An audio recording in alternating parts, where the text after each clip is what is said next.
The broadcast is now starting. All attendees are in listen-only mode.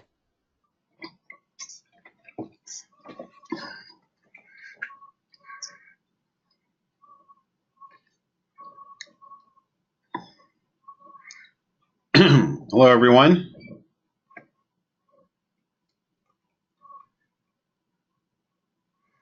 Looks like just about everybody is here. So this is my first time doing a webinar. So please be patient with me. I think everybody is on mute.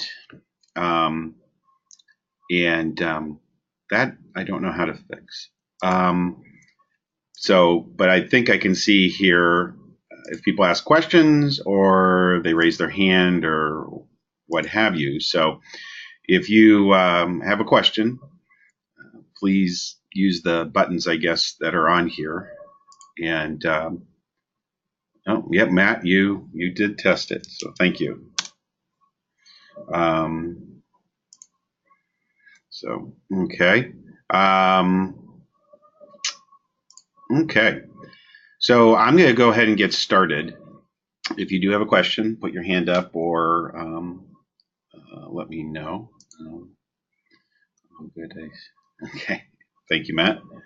And I'd like to welcome everybody. Today we're going to try and cover how to effectively use your CEF and kick off the school year. And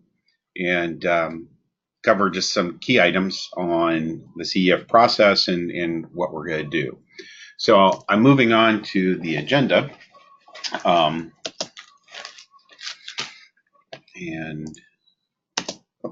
There we go. So what I want to cover today is what is a chapter endowment fund, an overview of the fundable items from your chapter endowment fund. Also then get into some of the more tactical issues, how to apply and the reimbursement form. It's all online. Remind everybody some important dates and then also share with everybody what their CEF balances are and their draws. So the first thing that I want to cover are some overview of fundable items that are available to everybody. And what I want to draw your attention to would be the application, the online application, which I'll give you the website here shortly.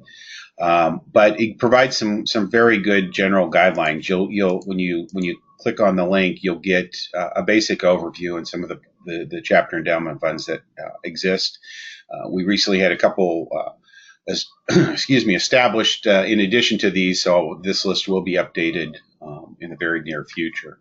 On page 2, some general guidelines. The background on CEFs, and I assume everybody can see my screen. And yes, this presentation is being recorded, and so the entire recording and presentation will be shared via the Triangle YouTube and website. So that is being shared with everybody. And also people can reference it later on. The list here, and it's not necessarily inclusive, but it talks about some of the items that we can use the funding for. And just to give you a little bit of insight into this, the IRS governs this area pretty significantly because of their feelings towards the fraternity world and foundations. So unfortunately, there's a lot of stuff that, we would love to fund, but we have to comply with IRS regulations. And since we are a charitable institution and we provide tax deductions for these gifts, they basically have to go for charitable purposes. And operations of the chapter, housing of the chapter, things like that at this point in time are not considered educational in nature or charitable for that matter. So those types of things are not fundable. Things like sofas and big screen TVs for the chapter room, new stove or refrigerator. But these funds are to be used to help basically achieve the mission of the fraternity in building better men. So anything that helps with academics and personal leadership, philanthropic efforts, those types of things are all good uses.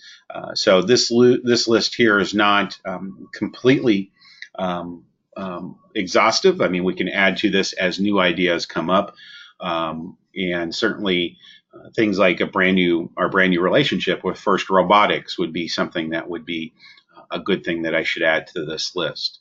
So thinking, always think about this and think about, as you're planning your academic year, is how can these funds be invested to improve the members in the chapter? And if we really do a grassroots effort and think about this in the sense that, we if we build better men, we will in turn have a better chapter.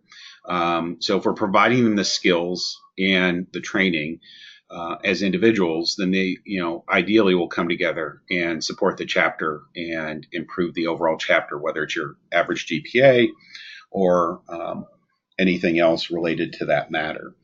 So this list is on here, and I've had chapters in the past send me emails: is this fundable or is that fundable? And so I'm certainly open to that, and I'll share my email address a little bit later in this presentation, so everybody has that. So moving on, the next thing that we wanted to talk about is just a little bit about this application. So when you get to the website, and we will give you the correct, this is not the website to use, so do not use that. This is just for presentation purposes. But you'll land on this chapter endowment grant application.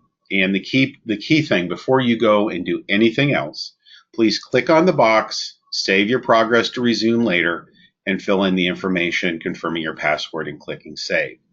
This is very important because, as you'll see later, the form number 2 to get your reimbursement is directly connected to this. Also, if you start the process and you need to gather more information or you have to go to class, of course, you don't want to have to redo all your hard work. So please make sure that you're always saving your information to resume later. Pages 1 and 2 are more instructions and information, some of which I'll cover a little bit later, primarily the dates, and then also the discussion on the grant agreement. Again, per IRS regulations, we have to have proof that the funds were used correctly, and that should anything happen, should we reimburse you for a computer and we find out that the computer went home with somebody and wasn't being used by the chapter in essence will be responsible for repaying that. So we have to make sure that the funds are used as they're granted, and that they're actually put into use. So that's forms pages 1 and 2. Page 3 begins the actual application. You're going to see up here basic chapter information, the application of your date.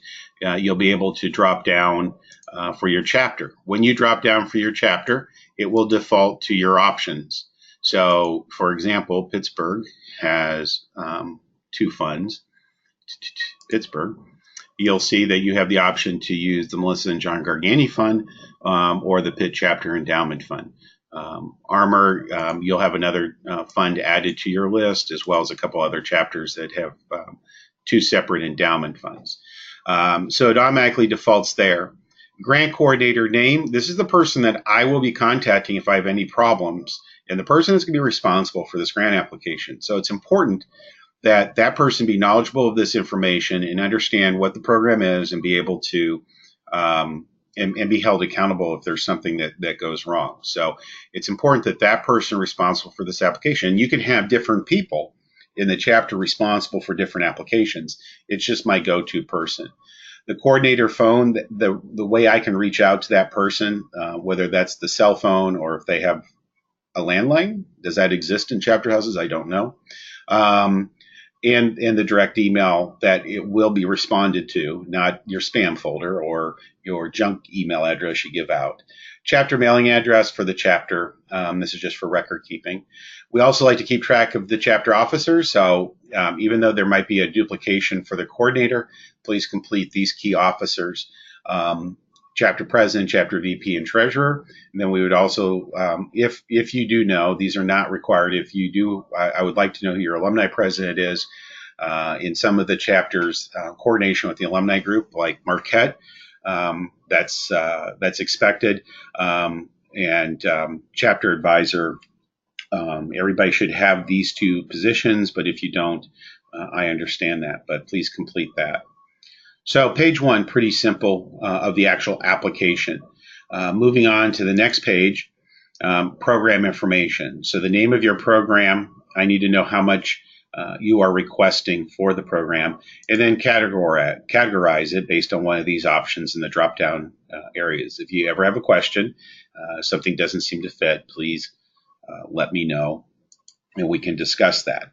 How many attendees or participants? So if this is a chapter study room improvement and you're buying a new computer or you're buying Wi-Fi, basically the number of people within the chapter that would be utilizing that service or that area. The program date is the date that you'll be attending the program or implementing the new study room upgrade or what have you. And then the next three boxes are narratives that you have to fill in. First one is, describe the program that you'll be attending as best as you can. So if you're going to take the chapter to a high ropes course, we need a little bit of information on that. If you're attending a leadership program that is outside of Triangle Fraternity, which is completely fundable, say ASME, Mechanical Engineers, or the Civil Engineering Group, is hosting some sort of a leadership seminar, and the chapter would like to use some of their chapter endowment funds to go to that, we would need some more information on that program. What is the goals and objectives of that program? If you're installing Wi-Fi, is it so that you're trying to improve the GPA of the chapter by 2 percentage or 0.2 percentage points, or if you're trying to increase philanthropy, the program is to do something with First Robotics, and you're trying to increase chapter philanthropy, what have you. What's the impact to the chapters and the members? How is this helping? How is this, we're talking about earlier, building better men. How is this helping build better men? This is giving them the equipment to perform better in the classroom. Is it connecting them with the community? Is it engaging young people in the STEM world with First Robotics? What have you? Who is responsible for the program? So in some chapters, the person that applies for the grant is not necessarily the person that implements it. So for example, you're bringing in a speaker to talk about study skills and trying to improve the academic performance of the chapter. And your scholarship chair is going to do that, but you're the treasurer or the VP for internal affairs, and you're taking care of the application. The details of who's implementing the program. If it's an outside group, if it's the university, if it's ASCE, if it's something like that, please put those details here. And then how are you going to evaluate the success? So if you're saying that you're going to install a better grade of Wi-Fi to improve academic performance, how are you going to do that? Are you going to be rewarding the chapter for improved academics? Are you how are you evaluating those grade reports every year, every quarter or semester? Those types of things. Now, as far as all the attachments, they go down here. So up here, we ask for if there's any pertinent information, agendas, facilitators, anything like that, you can attach it right here. Please share the PDF program materials. And this does allow you, as you can see here with this link here, to add multiple documents. I do ask that they all be PDF. For archival purposes and for our ability to open the document easily.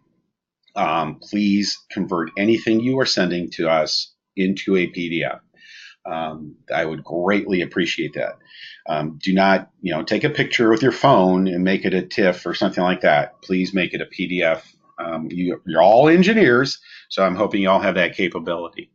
And if the program is a scholarship, you need to upload a PDF of the application and selection criteria. Let me talk specifically right now about scholarships, and this is something to consider for your chapter, whether it's to reward academic performance. So you're going to give out a semester highest GPA scholarship, or you're going to do a recruitment scholarship, All of that information needs to be vetted by me well in advance to doing any announcement or having anybody fill out any application. I can't make that any clearer. When it comes to giving money to an individual, the IRS is even more persnickety. They really are interested in who we're writing checks to. So we have to make sure that those applications and all that process will pass muster with the IRS. So before you do anything, please even offline send me an email and let's review that before we go down this path. We are in the process of developing, and it's actually based on some work that was done at Ohio State on recruitment scholarships, to basically standardize the recruitment scholarship process and run it through our online portal that handles all of our scholarships. This is to standardize that process. We're all kind of in that same boat, every chapter, when it comes to recruitment. It's pretty straightforward application. Ohio State did a nice job of putting together all of the materials. And then also making it ease of use and putting it online so that all that information is gathered. It's not going to be operated or run by me at all. Simply, we're going to put it on our platform and system as an ongoing service to the chapters so that they can use those to help with that process. So I know Tom Pennington, and I don't know if he's on the call. He's out traveling in Kansas, so I don't know if he made the call. But I do know that the staff on the fraternity is a big proponent of recruitment scholarships as a way to gather names of people that would be interested in chapter in the STEM field and utilizing that from a recruitment process. Okay, so moving on to the last page of the, I think we're on 4. Yep, moving on to page 5.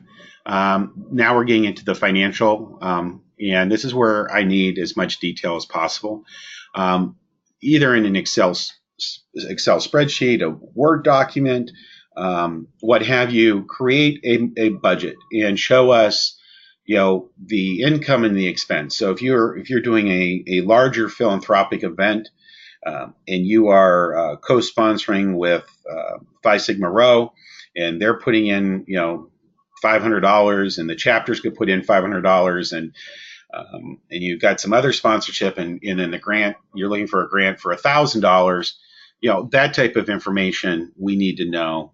Who else is putting in funding? A lot of your programs will be pure expense only side, where the only income is from the grant. But if you do have any income, please show that, and then a detailed budget on what the program is going to cost. Again, PDF only in this area,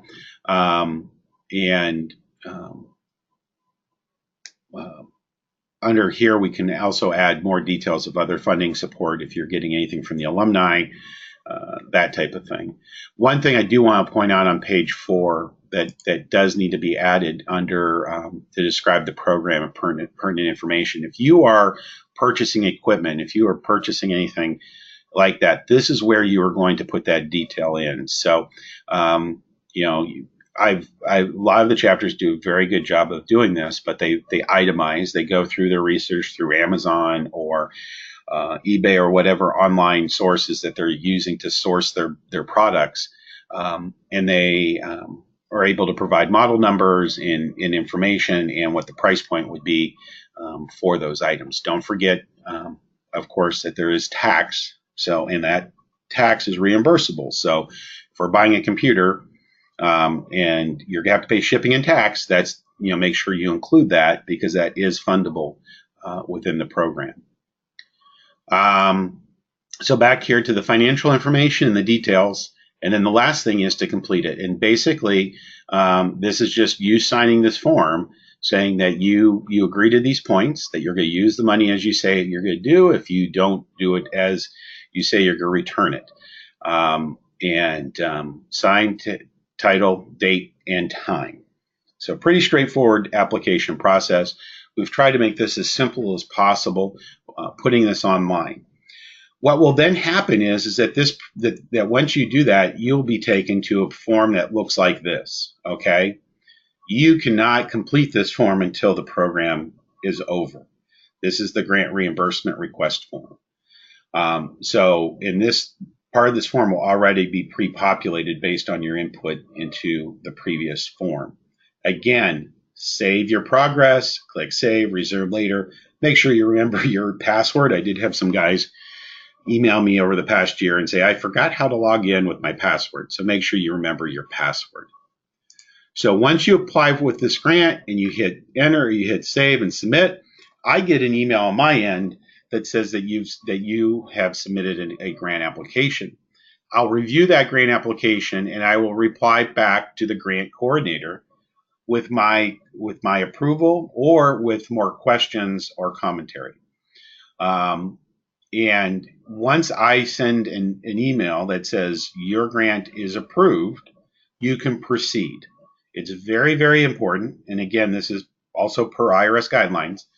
You cannot go buying stuff or committing funding without our approval of that grant. Keep in mind, until you receive that approval, the grant you have not you do not have money. Okay, so if you keep that in mind, that you're not going to there's nothing certain in life, and until you get that approval, you certainly do not have that funding available. Okay, so you get the email from me. You've been approved. You go out and you purchase the equipment, or you put on the program, or you hire the speaker, whatever you need to do. And once that's all completed, it's time to ask for your money for the reimbursement. And so you log in here. You'll be able to see resume from a previously saved form. Generally speaking, from the time that I get the application in my e-basket, it's going to take me no more than 3 to 4 days to review it and get a response back to the chapters with an approval. So expect at least a 3 to 4 business day review process for me, with some sort of response back for me within 3 to 4 days. Sorry, that was somebody just asked that question, so I was sharing that information. Okay, I think as you can see here, it says do not make any purchase or financial obligations. We've already covered that. Some of this information will be pre-populated, but basic, grant application name, this should match exactly what you put on form number 1. A lot of times I'll refer to this as form 1 and form 2. Chapter date, mailing address, name of the chapter treasurer, and this is important because this is who we're going to be working with if there's any issues with our EFT process. Bank information, the bank name, so this would be Chase Bank or Wells Fargo or whatever bank you are using. The name on the bank account, what is the name on the top of the statements? Is it Triangle Inc.? Is it Triangle Fraternity Illinois chapter? That's very important. That's where 90% of our hiccups happen on EFTs, is when the name does not match. So if we have already been doing EFTs with you, we're pretty good to go because that's information saved in our system. But if we have not done an EFT to your chapter, this is important to have this information, and we may have a hiccup, and we'll work through that. Chapter bank account number and routing number. As you can see, we got this nifty little routing and account on where to find that information. We also would like to have a voided copy of it uploaded as a PDF. And then just authorizing us to initiate the credit entry into the account. So basically, we're doing this all via EFT directly to the chapter's bank account. So that's page 1. Page 2, here's the expense details, and you can keep adding additional expenses. But first line, big computer, $1,000. Click add additional. Big monitor, $500. So you can keep adding those items. Pretty straightforward. The nice thing about this too is that, as you can see here, as I enter this will automatically tally up what is to be reimbursed. So you'll see that right here, on what is to be reimbursed. We do need copies, again, PDF, of all of your expenses. Ideally, we would like this in one PDF document, but if you need to attach multiple, I understand. But if I don't have a receipt for each of these expenses somewhere, I cannot pay that expense. So that's very, very important, that you have the receipts to correlate with your requested reimbursement. And then finally, on page 3, you will see just a little bit of reflection on the grant, on this program. Would you conduct it again? How would you enhance the program if additional funding was available? How did this benefit everybody? Did this impact campus or surrounding community? So this is a philanthropy event. Should put some information in here, or if you're doing an e-week project or speaker, put that in there. And then we'd like to publicize all the good work the chapters are doing, whether it's through the website or through communication directly to all the donors that made these funds available, or putting in the review. So please, give us some good, high quality photos. These do not have to be PDFs. These should be good JPEGs or other versions of good quality pictures that we can use. Don't need to send us 20 or 40, just 2 or 3. Especially of renovation projects to study rooms and things like that. Definitely of like community service projects. If you're doing something with FIRST Robotics, it would be great to have a picture of the brothers working with the team, and those types of things. Those are great. We'd love to share that with the donors that provide the funding for the chapter, and then click submit. That then comes to me, and I review it. It takes me 3 to 5 business days to review that, making sure all the documentation's in order. And then it takes at least another 2 to 3 business weeks, 5-day weeks, to process the funds, transition the funds from our endowment over and pay it in our pay cycle. So just keep that in mind. We try to do it as quickly as possible. We try to do it. Our goal is to get it done within 2 weeks of actual receipt in my inbox. But please give us at least 3, possibly 4 weeks to process it.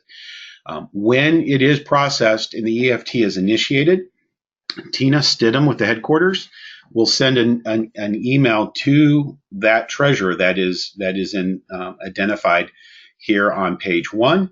We'll send an email to them telling them that the EFT was in process, and from there it takes 3 business days. Once that email is initiated, if you don't see the transfer in your bank account within 3 to 4 days, please reach out to her and so that she can problem solve that.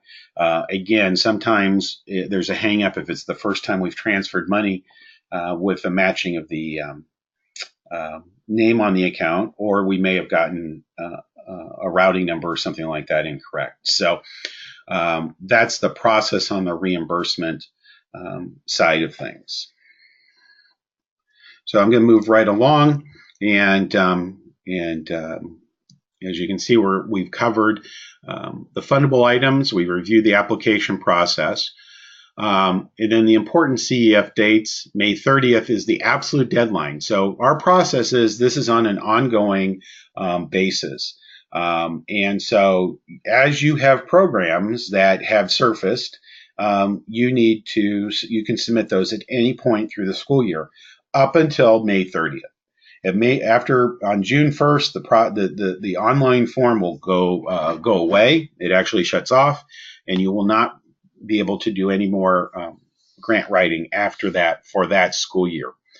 The reason is we have to close our books on June 30th. We have reports and tax forms and things like that we have to complete, and it takes us a good amount of time to pull all that information together. So that's why we have to cut the process off on May 30th, and then the absolute deadline to request a reimbursement is June 15th. So you can submit for example, an application to buy a study room computer printer setup on May 30th, and I approve it.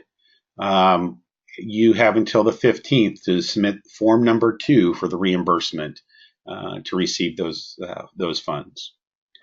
The next thing I wanted to cover, and I wanted to cover it actually a little bit earlier, but is talking about utilizing your CEF for other programs. So I've talked about FIRST Robotics, and I've talked about recruitment scholarships. I talked about study room upgrades. Another area that the CEFs are used for are the attendance at the national events. This year, we have LTW coming up in January, and we have a couple of different tracks, and these are rough numbers. These are estimates based on last year's numbers. These are subject to change.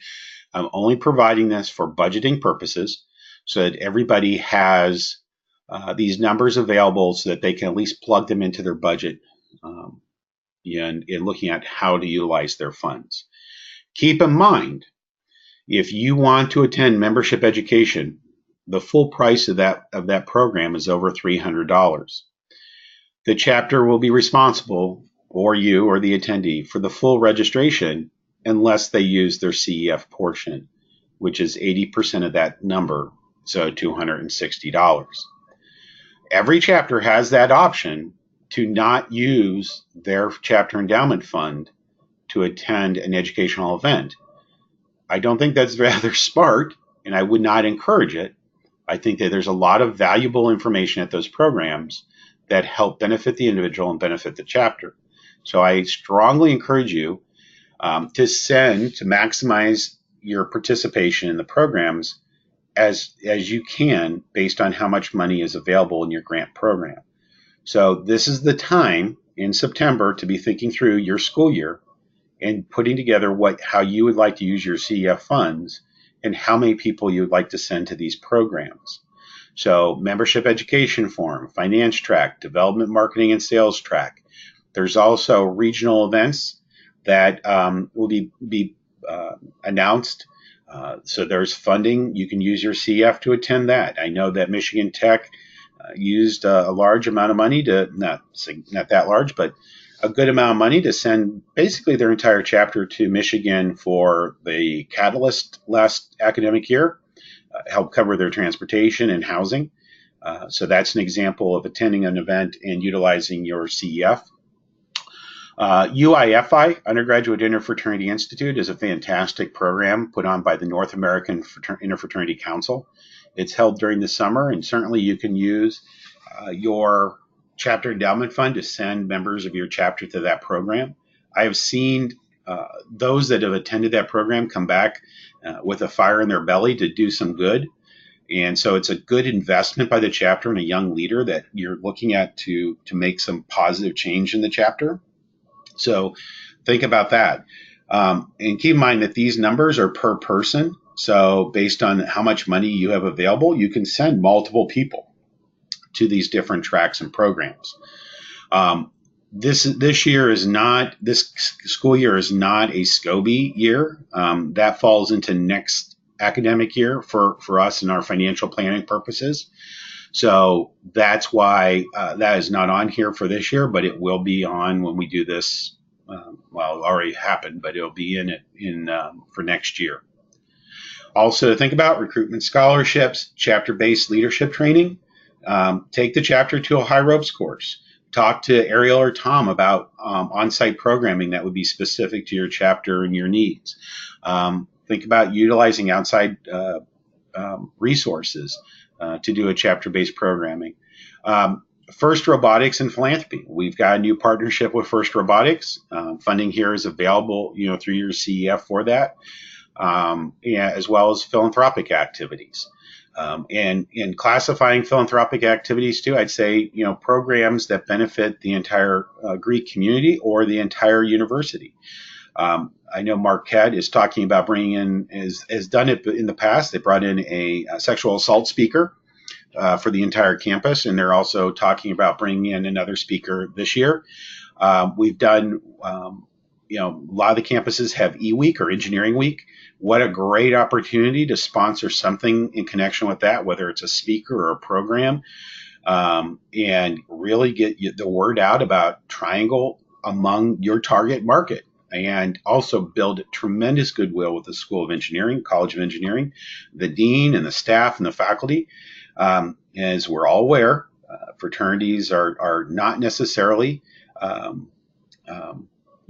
well liked in the academic world, and showing that Triangle is a little bit different and very serious about academics and very serious about engineering and STEM, to those key people on your campus will go a long, long way. So a lot to think about as far as these programs.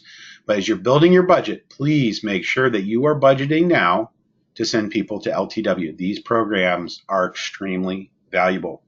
And I've seen a direct correlation with chapters that send multiple people to this program in their success versus chapters that send one or none and they struggle. So I'm just trying to guide you in the right direction.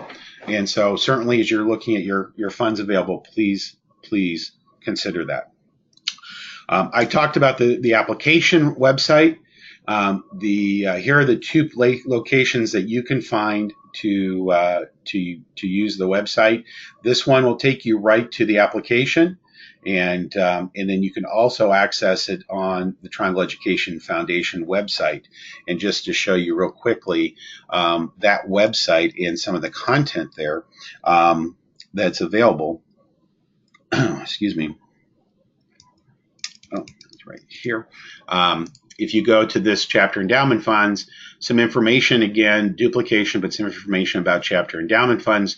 Down here, you will see the instructions. Click here for the instructions to complete your CEF online, which will take you to a sheet that looks like this. That, again, contains that link. Talks about the forms, talks about saving, and walks you through that. This is available on the website. In addition, on the website are two other forms. One is how to use your chapter endowment fund money, talking about some of the automatically applied to the national programs, talk about some of the other things, other ways to use your funds that are available, as well as the Triangle Education Foundation Chapter Endowment Fund program. Again, just some information, FAQs on how it's used and that type of thing that's available online. So that's available right here on our website, or you can use the direct link that I've supplied in this webinar. Okay. And then finally, I'm sure everybody's looking to know how big their funds are and what's available. So again, this is available. It'll be also sent out to chapter officers. Everybody at the national headquarters is aware of this, so we can always answer those questions. We have a policy of funding, what's called funding on a 12-quarter rolling average. So funding is, as we're growing the funds, it will continue to grow, and provide funding for different programs. So most every chapter has at least $1,000. There's a couple that are a little bit below that because of their youthfulness in the fund. But otherwise, everybody should have at least 1,000. So that should cover at least 2 or 3 people to attend LTW in the fall or in the January, and still provide a little bit of money left over to do something else. So that's the funding that's available. And again, this webinar will be uploaded onto YouTube, so that people will have this, and this information will also be supplied out. And then finally, is there any questions or anything I didn't cover in the program?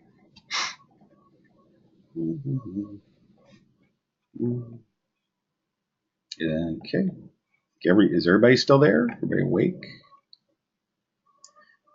Okay. Well, I'm not seeing anybody popping up with a question. Oh, there. Oh, Matthew says thank you.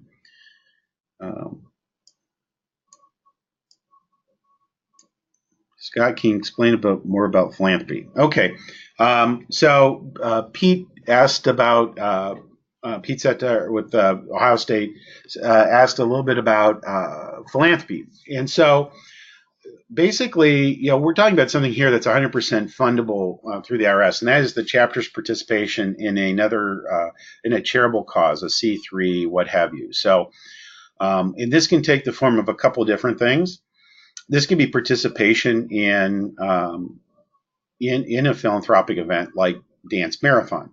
It could be engaged in the actual participation of a philanthropic event, such as you're going to participate in Habitat for Humanity, or you're going to build wheelchair ramps, and so this is going to cover the cost of that participation. It could be purchasing supplies and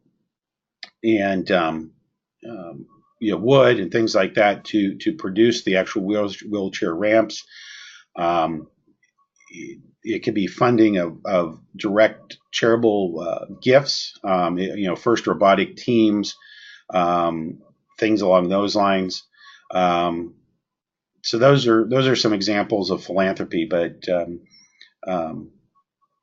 generally we do try to stay away from fundraisers. So like if you just want seed money because you're going to sell candy bars and you want us to buy the candy bars, that's probably not the most efficient way or something that we're going to encourage. But we will participate in other fundraising events. So hopefully that answers all of that relative to that. Next question. Let's see here. Just quick. Gregory asked, just to verify, how long would you expect a typical application would take? Hitting the submit button, correctly formatted.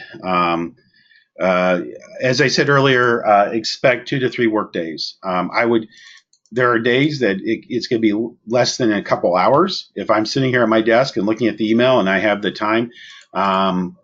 Or it could be I could be traveling and I just don't have the time on the road and I need to get back to my desk and look at it. So I don't want to make promises I can't deliver. But I do try to do it as quickly as possible. I got one in from Marquette. I think it came in last night or this morning, and I hope after this webinar to actually review it and submit it, approve it, or at least by tomorrow morning. So, okay, Brian Jarman, thanks for a good preview.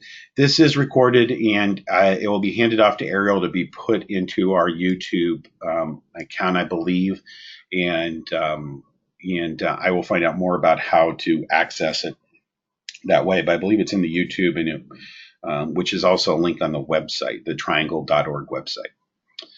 John Pritchard asks, can you describe how a chapter would participate with FIRST Robotics, especially if they don't have a lot of money to fund an event but would like to get started? Okay, that's a whole nother webinar, John. That's a great question.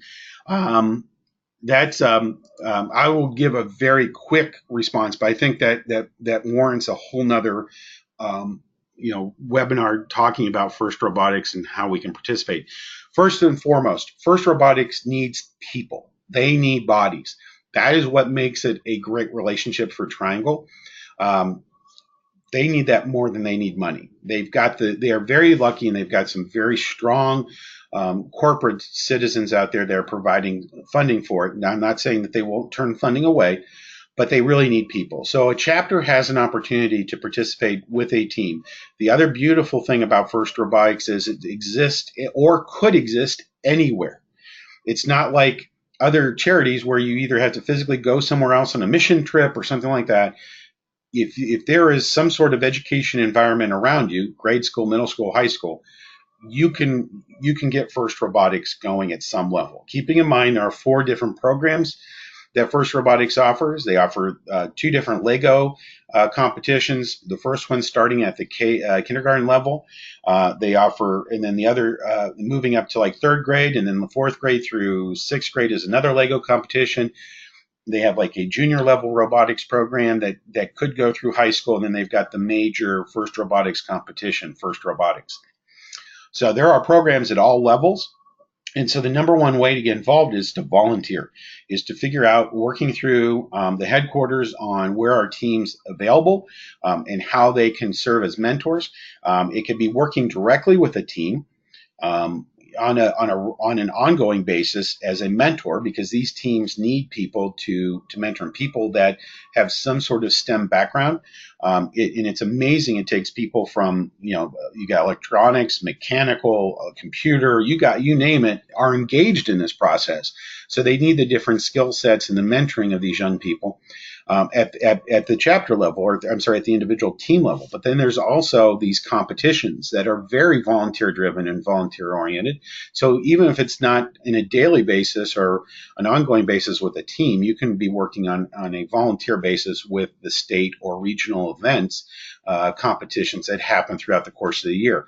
So whether it's helping park cars or working in the hospitality room or setting up or tearing down, plenty of opportunity there as well. The other beautiful thing, this isn't an undergraduate only event. This is something that an undergraduate or an alumnus can be part of. They can be part of it together in showing the triangle colors. As far as financing, our main focus is at the local level and the teams. Each team requires some level of funding depending on which of those 4 programs they're involved in. Obviously, the top tier robotics team is quite expensive. The registration fee, the early registration fee for that, is $5,000. But most of those teams need much more than that to fund equipment, supplies, all those types of things, travel to the competitions. And so part of that, what those mentors do and what happens is those individuals help raise money help the chapter raise money for themselves to perpetuate the program. So not only can a Triangle chapter help provide some funding, they can raise money locally on the campus and donate it to the chapter or to the team. I'm sorry. They can use CF money, or we'll have some first robotic block grants that are going to be available here shortly to chapters to help underwrite those programs. And provide some funding. So number one resource needed for First Robotics is the human resource. Number 2 is funding, and that is available and can be used via CEF or the National First Robotics grant that we've received from the Callard Foundation, as well as doing local fundraising on the campus. So hopefully that covered in a very quick sketch First Robotics. A lot more information needs to come out about it, and we're pretty excited about that entire program. A follow-up question from Gregory. After I approve it, how long would you expect until the money is transferred and able to use? Now, okay, so that's a good question, Gregory. We do not transfer the money until after all the expenses have been or purchases have been completed. So keep in mind, step 1, application process. You cannot buy or purchase anything until I say that application is approved. So you submit that. I promise to get a response back within 3 business days. I give you a response. It's approved, good to go. The chapter then has to go out and make the purchases or commit their funds and get the things done. Once that is completed, so for example, you are buying new hardware for your study room, you have to go out, purchase those items, collect your receipts. Once all those purchases are completed, you scan those, you fill out form number 2, you submit it, I review it. If everything looks good, we're asking for 2 to 3 business weeks to complete the transfer. So that's a process. We do not front money up front, because sometimes these programs go by the wayside and they don't actually happen. One other thing I forgot to mention. This is very, very important, everybody. Please, if you haven't picked up anything else, the grant process. You do not have to go through the grant process for any of those programs put on by the National Fraternity. So these programs here, LTW, Membership Ed, Finance, Development, you do not have to bother putting an application in. All you have to say is, we want to use the money for that. We already have reviewed the program and it's legally, fundable and all that. All you have to do is use the money. You do not have to fill out any application process. You do have to fill it out for UIFI or any of these other programs, anything else outside of this. But if you are attending a national program, a leadership program, that could be the Leadership Training Weekend or SCOBY, you do not have to submit a grant application. So that should save everybody some, but you need to plan for it and make sure it's in your budget. So don't spend all your money in October and then want to send 4 guys in January. Make sure that you've got that money allocated so you can send your guys in January to the program. And looks like I've answered all the questions. I don't see any more questions popping up. If there's no more questions, I will just leave you with this here. We are a resource to help you either raise more money for your CEF, or if there's somebody on here that doesn't have one, we will help you start one. And then we also, the entire staff can help you and guide you with any questions related to utilizing these funds. So whether it's myself, Amy Buckheit, or Aaron Gerson, our emails are here. They're pretty simple. First initial, full last name, triangle.org. Or you can reach us at 317-837-9641, and our website is triangleef.org. So please reach out to us on any questions or anything that we didn't cover. We're happy to do that for you. So last call for questions. If not, I think that we're all done. I really appreciate your time in joining us. We've had 18 people log in, and that's fantastic. And I really appreciate that. And I look forward to helping you guys all achieve success at your local chapter. Everybody have a good night. I got to figure out how to end this.